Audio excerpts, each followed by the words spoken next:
Hey, I'm Chef Dean Neff, and I'm in the heart of downtown Wilmington, North Carolina.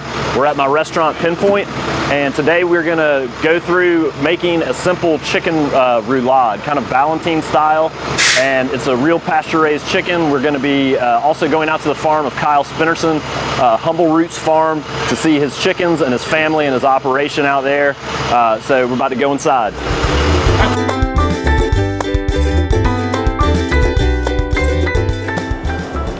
All right, we're here with Kyle Spinnerson at Humble Roots Farm. We're back here in the processing area. Kyle's gonna show us where he's keeping all the chickens, and we're gonna take a look at some produce that we're getting for tonight. That's right. This is where we have our processed birds, and this is the product. These are our Freedom Rangers. They're selected for quality, culinary excellence, and here's a really great chicken and high quality. What do you think? I agree. Free chicken? Yeah.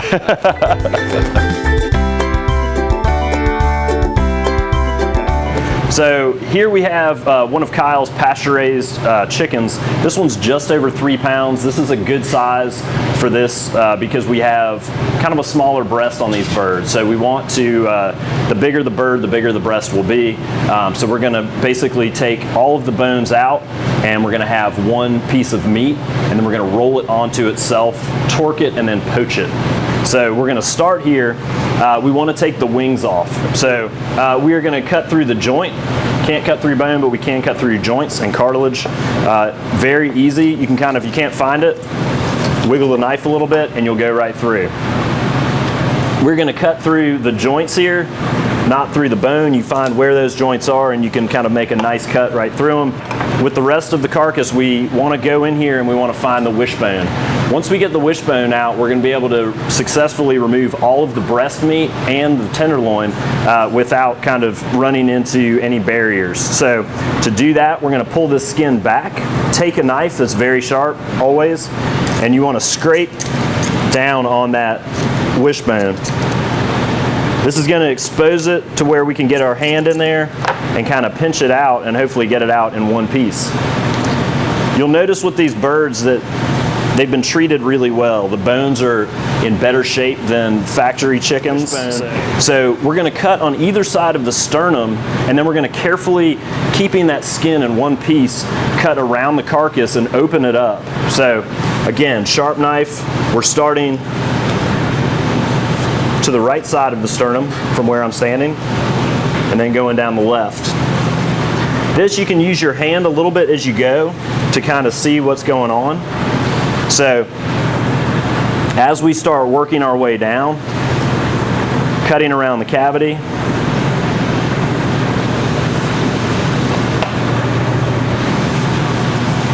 continuing to cut. You've got the rib bones here that are becoming exposed. We're cutting, removing the tenderloin.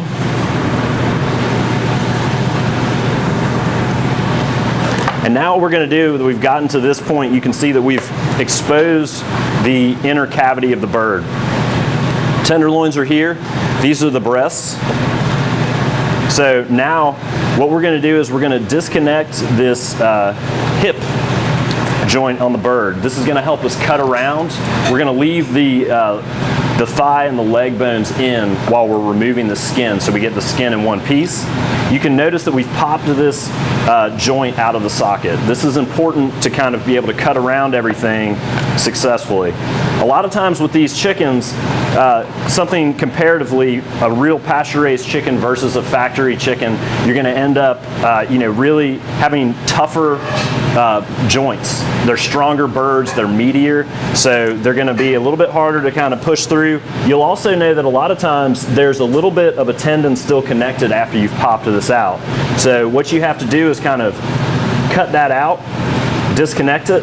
We're going to move on to the next one. This is going to enable us to kind of cut around and make sure that we get kind of the best tasting part of the bird, or the treasure of the bird, which is the oyster. So we've removed these.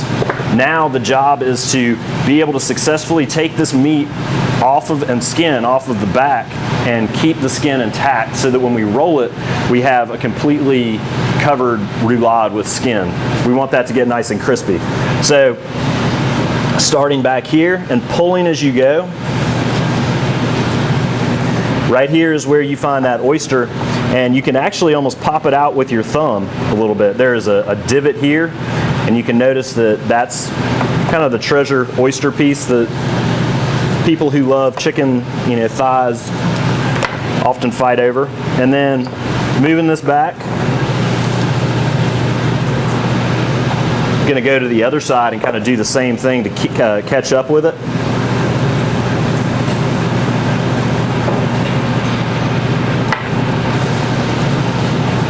Again, putting your thumb underneath the oyster, you can kind of release it a little bit. Jacques Pepin has a really interesting technique of removing the rest of this that he does on YouTube, where he kind of gets it to this point and will pull it off. And you can see as he pulls it off, and you want to make sure that you're going to cut around the tail, it actually pulls all of this meat off of the back hind quarter of the bird. So it really releases all of that without having to do a whole lot of tricky knife work. So we've got that. Cut it there. This is extremely valuable because we're going to make really wonderful stock with this. Now we're left with this. So we have the breast and we have the tenderloins intact. We're going to take the bones out of the legs, and we're also going to kind of minimize the amount of tendons that we're working with. The tenderloins are notorious for kind of having that tendon on there. So I kind of slide these over to the side a little bit, and we'll just kind of snip them out. If you've missed any areas and gotten any sinew left on the chicken, this is a good time to kind of cut that out. Cutting out this one. And then we're going to start in on the legs. The legs, you'll notice there's a lot of connective tissue, so you're just going to kind of have to work around it, and chances are you're going to have to come back through and clean it up. But what I'm doing, I'm running kind of the length of the bone, resting the knife on each bone as I go through.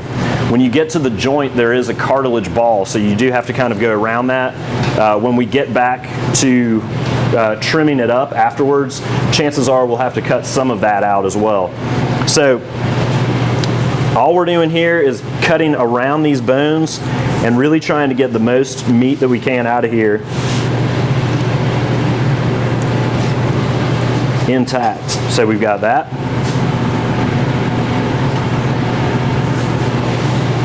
Cutting around here. The tendons are going to be down towards the foot or the drumstick. So you'll notice when we get it to this point, we're going to pull it, and you can see all of these tendons. There's 13 or so tendons in these chicken legs. If we were to go through and take every one of these out, it might be kind of overkill. It also kind of makes the chicken look a little mangled. I kind of think a few of them are okay as long as you get the big ones out. So we're cutting that off there. You can see if we bring these back down, there are tendons that we've kind of removed in the process. This goes into stock. And then here is a little bit of the cartilage that we're actually going to snip. You can actually use poultry shears, are great for this, to kind of touch up and snip off some of these tendons just to clean it up. And then on to the next one, same thing.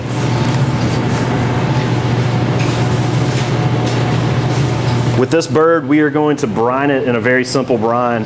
These birds are a slightly meatier texture than the large production birds that you would buy in the grocery store. So the meat is definitely, it's different, and a lot of people aren't necessarily familiar with it. So we feel that by kind of preparing it in a really fun way and brining it to kind of get as much tenderness out of it as we can, we're kind of giving our guests the best possible chance to kind of be changed in the way of they shop for chickens. All right, and so right now we are left with this. You've noticed we left the skin intact as best we can. So this is the stage where we're going to brine this. Our brine is going to be very simple. We use a gallon of water. We use 1/3 of a cup of kosher salt. We also are going to use about a quarter of a cup to 3 tablespoons of sugar, depending on how you like it. Lots of fresh herbs. You want to think herbs that go with poultry. Think of sage, rosemary, thyme. Lemon is always really good. So kind of creating that, making that brine. We do mustard seed and bay leaves as well. But you want to have this sit in brine for 24 hours. It's gonna